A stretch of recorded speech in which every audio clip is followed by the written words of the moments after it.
Hello and welcome to Courts Today. I am Urvashi Chauhan with your daily roundup of legal updates from across the country. We will cover some of the most significant legal updates from across India, including MS Dhoni's application to trademark the title Captain Cool getting accepted, the Madhya Pradesh High Court modifying a murder conviction to culpable homicide, observing that there was no intention to kill, the Odisha High Court saying denying maternity benefits to a contractual woman employee is abhorrent to womanhood, and Gujarat High Court directing UIDAI to disclose Aadhaar details of 5 accused believed to be Bangladeshi nationals, and more. Watch this video till the end and make sure to subscribe and hit the bell icon. Former Indian cricket team captain MS Dhoni has officially moved to trademark the nickname Captain Cool, a title fans and commentators often use to describe his calm and composed presence on the field. The application was filed in June 2023 and has now been accepted and advertised by the Trademarks Registry in Kolkata. It was published in the official journal on 16th June this year and is now open to objections for 120 days. If no one raises an opposition during this time, the trademark will be formally granted. The application falls under Class 41, which covers the services like education, training, entertainment, sports, and cultural activities. Essentially, Dhoni is looking to secure exclusive commercial rights over the term Captain Cool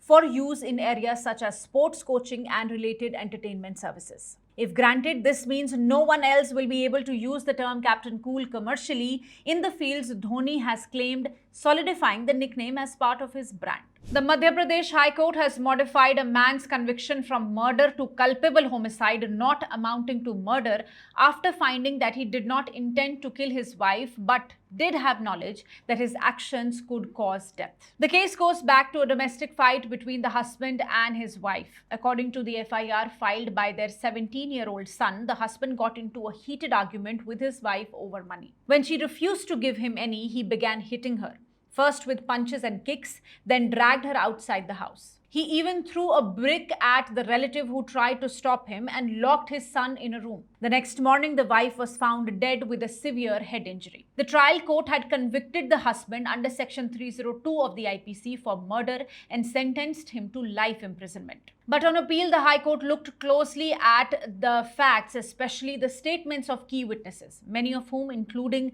the son and relatives, later turned hostile and did not fully support the prosecution's version in the court. Still, the High Court relied on the statement of a witness who saw the husband holding a brick and pulling his wife by the hair that night. The forensic and post-mortem reports also confirmed the head injury from a blunt object consistent with a brick. The court concluded that while the attack was sudden, done in a moment of rage during a quarrel, it wasn't planned or intended to kill. The husband did act violently and had the knowledge that his act could be fatal, but lacked the intention to murder. So the bench of Justices Vijay Kumar Shukla and Prem Narayan Singh altered the conviction from murder to culpable homicide not amounting to murder, which falls under Section 304 Part 2 of IPC, which applies to acts done with knowledge but without the intention to kill. He will now undergo 7 years of rigorous imprisonment with a fine of 5,000 rupees. Moving ahead, the Odisha High Court has made it clear that women cannot be denied maternity leave just because they are working on a contract. The court said that such denial goes against the very idea of humanity and womanhood and upheld the right of all women, regardless of employment type, to receive maternity benefits. The case came up after a woman working as a young professional with the Odisha government was refused maternity leave when she had a child in the year 2016. No reason was given for the rejection, so she approached the High Court. A single judge bench had earlier ruled in her favor, saying that she was wrongly denied maternity leave. The government challenged that ruling through a writ appeal, arguing that she was not eligible as a contractual employee. But the division bench rejected that claim, citing Supreme Court precedent, including the 2023 Kabita Yadav case, and made it clear that all women are one class when it comes to maternity rights. Splitting them up based on permanent or contractual status violates Article 14 of the Constitution, which, as you know, guarantees equality. The court also referred to international conventions like the ICE-SCR and CEDAW, pointing out that a new mother and her baby should not be separated and maternity leave exists to ensure that bond stays intact. It even said that breastfeeding is not just a health issue, it's a fundamental right for both mother and the baby. In the next update, the Gujarat High Court has directed the UIDAI to share Aadhaar details with the state of Gujarat of 5 accused persons suspected to be Bangladeshi nationals. This is for the purpose of criminal investigation. These individuals were booked in a case involving cheating, forgery, and conspiracy, where they allegedly tricked a man by offering 100 Saudi Riyal notes in exchange for 15,000 rupees,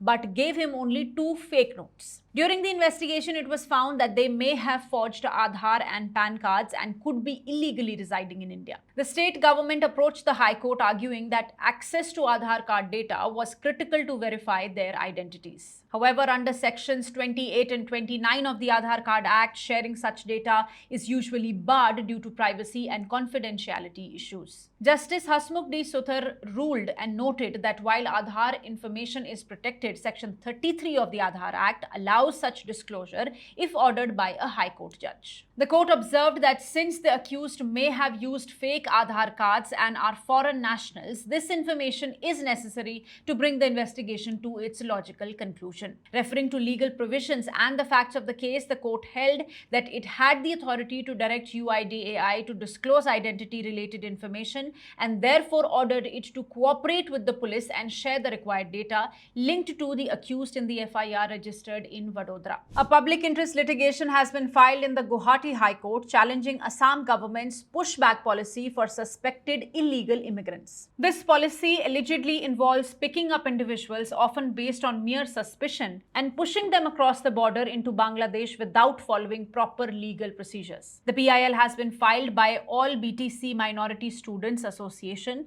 which argues that this practice violates Article 14, 21 and 22 of the Constitution. These provisions, as you know, guarantee equality before law, protection of life and liberty, and safeguards against arbitrary arrest or detention. When the case came up before a division bench of Justices Manish Chaudhary and Mitali Thakuria, the petitioners claimed that they had collected details of people who were detained and then allegedly disappeared after being subjected to this pushback policy. The court was informed that many of these individuals were previously living on Indian soil and their current whereabouts are unknown. The petitioners plan to file an additional affidavit with these details, and meanwhile, the Assam government has questioned the maintainability of the PIL. The court has posted this matter for next hearing on 22nd July now. So what is the issue with the pushback policy? The heart of the PIL is that this policy bypasses the legally mandated procedure for identifying and deporting foreigners. Under the Foreigners Act of 1946, only a foreigners tribunal can decide whether someone is a foreigner. But according to the PIL,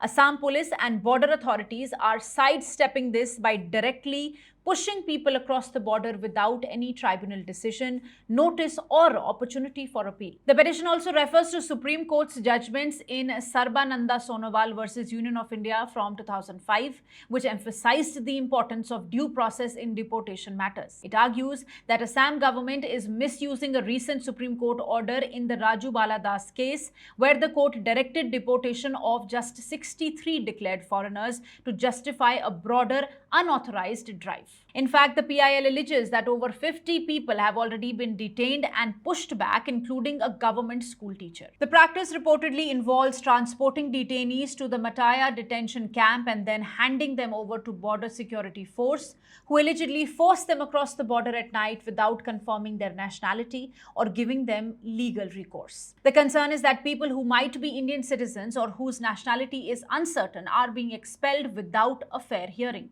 If true, this raises serious questions about constitutional rights, misuse of executive power, and India's obligations under international law. And lastly, the Supreme Court is now set to examine whether SREI Equipment Finance Limited, a company backed by the Government of India, is required to follow the Reserve Bank of India's circulars while assigning debt. The case reached the apex court after the Calcutta High Court on 9th June this year had set aside a trial court's injunction against SREI's debt assignment process under the Swiss challenge method. The High Court held that the petitioner, that is International Financial Service Limited, did not have the locus standi to challenge the process since it was neither a bidder nor had shown eligibility to participate. It also upheld the Swiss challenge method as a valid mechanism under RBI's 2021 Master Circular and a previous Supreme Court ruling in the Ravi development case. Despite this, the High Court kept its order on hold for 15 days, allowing IFSL to approach the Supreme Court.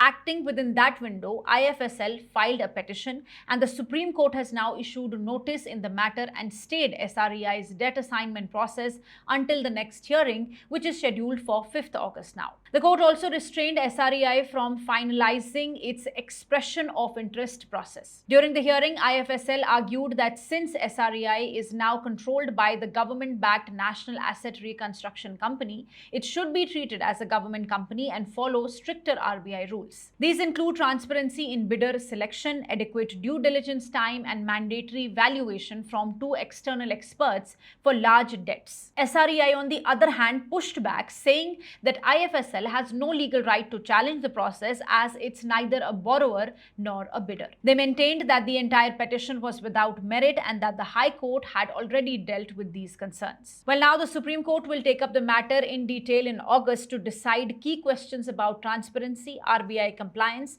and whether government-backed companies like SREI have a heightened responsibility under financial regulations.